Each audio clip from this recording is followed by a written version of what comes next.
तो आज हम मानव निर्णय लेने की जो दिलचस्प दुनिया है, उसमें थोड़ा गहराई से उतर रहे हैं। हाँ। खास तौर पर उन दो तरीकों पर ध्यान देंगे जिनसे हमारा दिमाग सोचता है।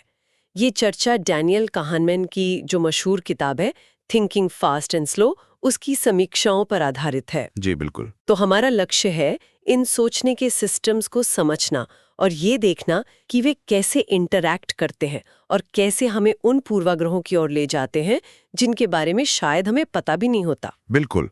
और ये समझना कि हमारा दिमाग कैसे, आप कह सकते हैं, दो अलग अलग गियर में काम करता है।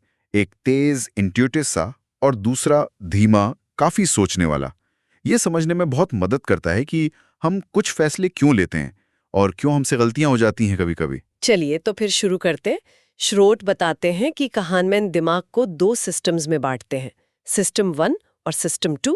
सिस्टम 1, जैसा कि कहा गया है, तेज है, ऑटोमेटिक, इंट्यूटिव और हाँ, काफी इमोशनल भी। हाँ। ये दिमाग का ऑटो पायलट जैसा है, जैसे किसी पहचाने हुए चेहरे को पहचान लेना या अचानक शोर होने पर उछल पड़ना।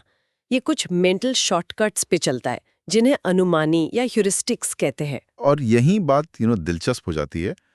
ये शॉर्टकट हालांकि अक्सर काम आते हैं, फायदेमंद होते हैं। हाँ। पर यही हमें सिस्टमैटिक गलतियों या जिन्हें हम कॉग्निटिव बायस कहते हैं, उनकी तरफ भी ले जा सकते हैं। अच्छा। स्रोत में कुछ का जिक्र भी है, जैसे एंकरिंग इफेक्ट, मतलब पहली जो जानकारी मिली उसी पर ज्यादा टिक जाना। हाँ हाँ, होता है या ऐसा। फिर अवेलेबिलिटी ह्यूरिस्टिक, जो चीज आसानी से याद आ जाए, हमें लगता है वो ज्यादा कॉमन है। या फिर रिप्रेजेंटेटिवनेस ह्यूरिस्टिक, कोई चीज किसी खाके में कितनी फिट बैठती है, उसी हिसाब से हम उसकी संभावना तय कर लेते हैं। ठीक है, तो ये हुआ सिस्टम 1, तेज, ऑटोमेटिक पर कभी कभी गलती करने वाला।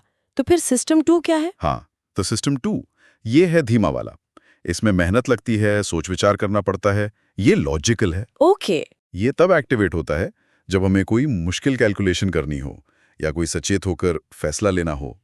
ये सेल्फ कंट्रोल और तर्क के लिए जिम्मेदार है। लेकिन अगर हमारे पास ये लॉजिकल सिस्टम 2 है, तो फिर भी हम इन बायसेस, इन पूर्वाग्रहों के शिकार क्यों हो जाते हैं? ये थोड़ा कंफ्यूजिंग है। हाँ, यहीं पर एक और मजेदार बात है। जैसा स्रोत बताते हैं, सिस्टम 2 ना स्वाभाविक रूप से थोड़ा आलसी है। आलसी मतलब उसे इस्तेमाल करने में दिमागी ऊर्जा लगती है, मेहनत लगती है। तो वो अक्सर क्या करता है, सिस्टम 1 ने जो फटाफट सुझाव दिया उसे मान लेता है, बिना ज्यादा जांच पड़ताल किए। अच्छा। जब तक कि कोई बड़ी साफ गलती ना दिखे या वाकई बहुत जरूरी ना हो, सिस्टम 2 थोड़ा पीछे ही रहता है। और इसी आलस की वजह से दरअसल ये कॉग्निटिव बायस बने रहते हैं, भले ही हम उनके बारे में जानते हों। तो इसका मतलब ये हुआ कि ये दोनों सिस्टम मिलकर काम करते हैं। सिस्टम 1 आइडिया देता रहता है और सिस्टम 2 ज्यादातर वक्त हाँ ठीक है कह देता है। बिल्कुल सही, एकदम सही पकड़ा। और इसी चक्कर में और भी बायस पैदा होते होंगे। हाँ हाँ बिल्कुल।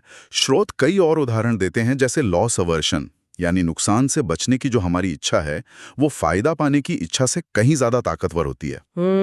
100 रुपए खोने का दुख 100 रुपए पाने की खुशी से ज्यादा महसूस होता है ना? हाँ, ये तो है। या फिर फ्रेमिंग इफेक्ट, एक ही बात को अलग तरीके से पेश करो तो हमारे फैसले बदल जाते हैं। राइट। और संक कॉस्ट फैलेसी, किसी चीज में पहले ही बहुत पैसा या वक्त लगा दिया तो उसे छोड़ना मुश्किल हो जाता है, भले ही आगे बढ़ना समझदारी ना हो। पास वो पिछला इन्वेस्टमेंट बचाने के चक्कर में। हाँ, ये भी देखा है। स्रोत में प्लानिंग फैलेसी का भी जिक्र है। हाँ। हम अक्सर अंदाजा लगाने में चूक जाते हैं कि किसी काम में कितना टाइम या पैसा लगेगा, हमेशा कम ही आंकते हैं। ये सब तो बिल्कुल रोजमर्रा की जिंदगी से जुड़ा हुआ लग रहा है। अच्छा, स्रोत में प्रोस्पेक्ट थ्योरी का भी जिक्र है। वो क्या चीज है? हाँ, प्रोस्पेक्ट थ्योरी, इसी के लिए कैलमैन को नोबेल प्राइज मिला था। ये थ्योरी बताती है कि लोग असल में, असल जिंदगी में संभावित फायदे और नुकसान का मूल्यांकन कैसे करते हैं। ओके। जो पुराने आर्थिक सिद्धांत थे वो मानते थे कि इंसान एकदम रैशनल है, पर यह थ्योरी दिखाती है कि हमारे फैसले अक्सर हमारे रेफरेंस पॉइंट पर निर्भर करते हैं और हम फायदे और नुकसान को लेकर बड़े असंगत तरीके से सोचते हैं। और ये सिर्फ किताबों की बात नहीं है, इसके असल दुनिया में बहुत गहरे असर हैं, पर्सनल फाइनेंस से लेकर पब्लिक पॉलिसी तक।